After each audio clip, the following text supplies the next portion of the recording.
This is a summary of what I think is the most important and insightful parts of the book, The Power of Habit: Why We Do What We Do and How to Change, written by Charles Duhigg.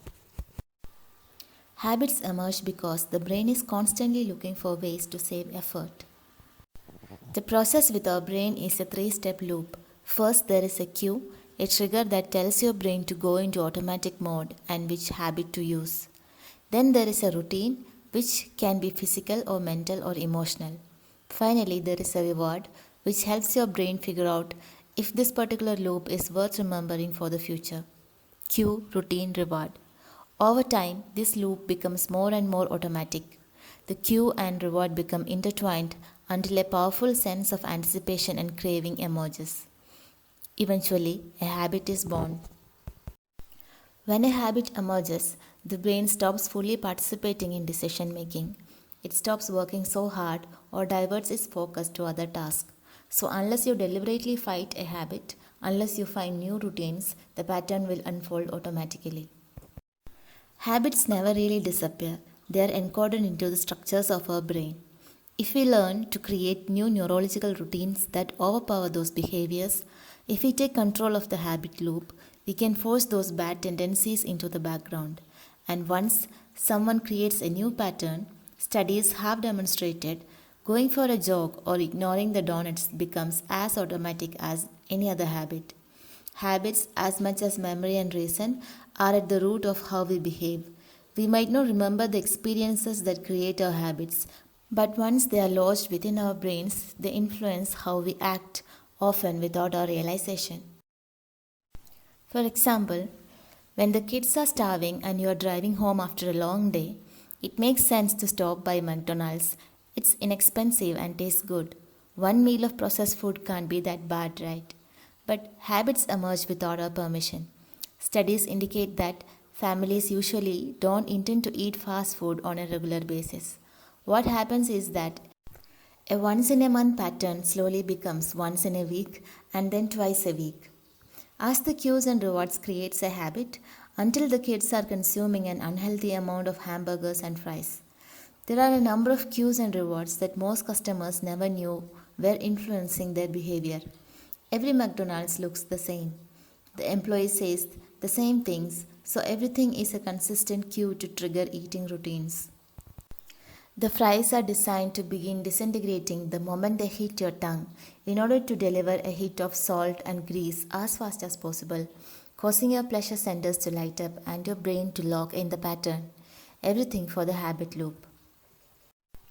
Craving is what makes cues and rewards work.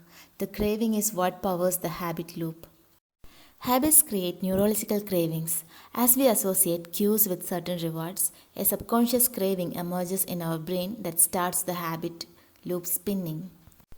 Put together a cue, a routine, and a reward, and then cultivate a craving that drives the loop. A cue and a reward on their own aren't enough for a new habit to last.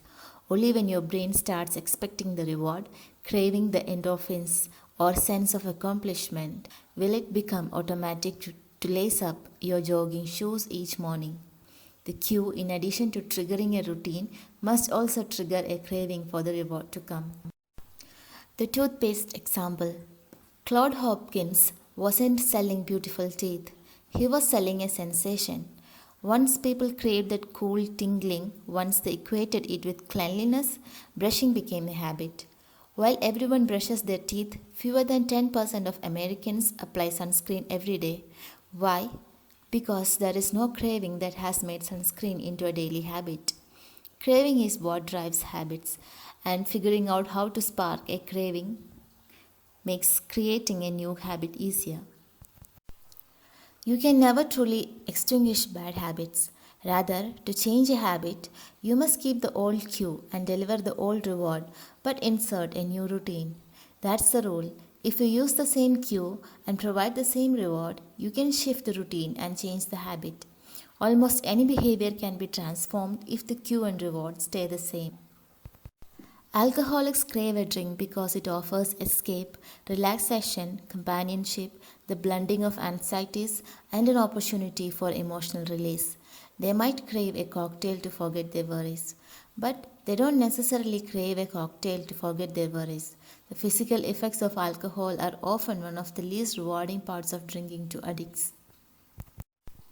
Even if you give people better habits, it doesn't repair why they started drinking in the first place. Eventually, they'll have a bad day, and no new routine is going to make everything seem okay. What can make a difference is believing that can cope with that stress without alcohol. If it worked for that guy, I guess it can work for me. There is something powerful about groups and shared experiences. People might be skeptical about their ability to change if they are by themselves, but a group will convince them to suspend disbelief. A community creates belief.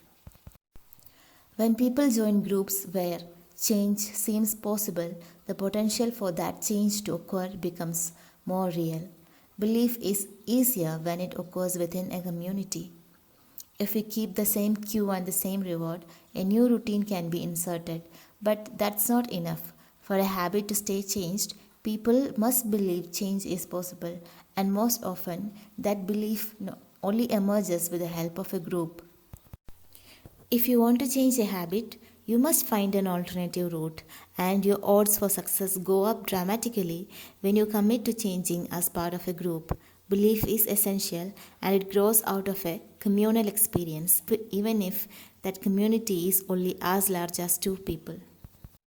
Some habits have the power to start a chain reaction, changing other habits as they move through an organization.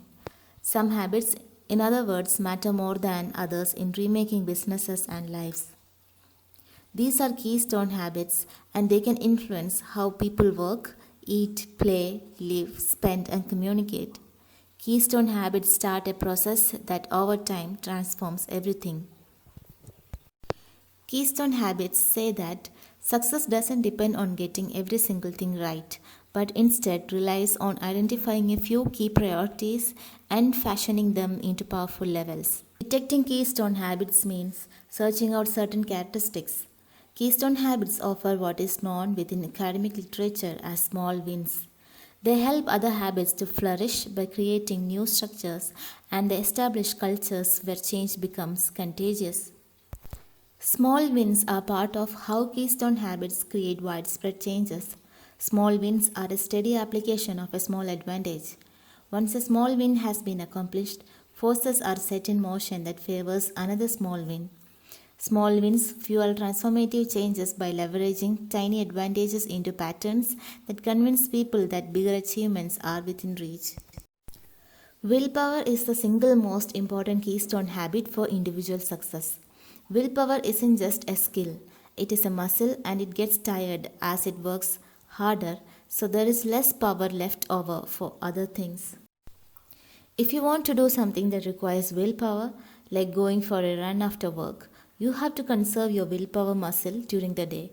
If you use it up too early on tedious tasks like writing emails or filling out boring forms, all the strength will be gone by the time you get home. The Willpower Experiment. 29 people were signed up for a 4 months money management program. The participants were to deny themselves luxuries and asked to keep detailed logs of everything they bought. People's finances improved as they progressed through the program, but there were also side effects. They smoked fewer cigarettes, drank less booze and coffee, ate less junk food, and were more productive at work. As people strengthened their willpower muscles in one part of their lives, that strength spilled over into what they ate or how hard they worked. Once willpower became stronger, it touched everything. This is why signing up kids for piano lessons or sports are so important. It has nothing to do with creating a good musician or a football star. When you learn to force yourself to practice for an hour or run 15 laps, you start building self regulatory strength. When people are asked to do something that takes self control, if they think they are doing it for personal reasons, if they feel like it's a choice or something they enjoy because it helps someone else, it's much less taxing. If they feel like they have no autonomy, if they are just following orders, their willpower muscles get tired much faster. The power of crisis, creating habits through accident and design. It may seem like most organizations make rational choices based on deliberate decision making, but that's not really how companies operate at all. Instead, firms are guided by long held organizational habits, patterns, and often emerge from thousands of employees' independent decisions. Routines provide the hundreds of unwritten rules that companies need to operate. They allow workers to experiment with new ideas without having to ask for permission at every step. They provide a kind of organizational memory so that managers don't have to reinvent the sale process every 6 months or panic each time a VP quits. Routines reduce uncertainty. Among the most important benefits of it, they create truces between potentially warring groups or individuals within an organization. Companies aren't families, they are battlefields in a civil war. Organizational habits offer a basic promise. If you follow the established patterns and abide by the truths, the rivalries won't destroy the company. The profit will roll in, and eventually everyone will be rich. A company with dysfunctional habits can't turn around simply because a leader orders it. Rather, wise executives seek out moments of crisis or create the perception of crisis and cultivate the sense that something must change until everyone is finally ready to overhand the patterns they live with each day.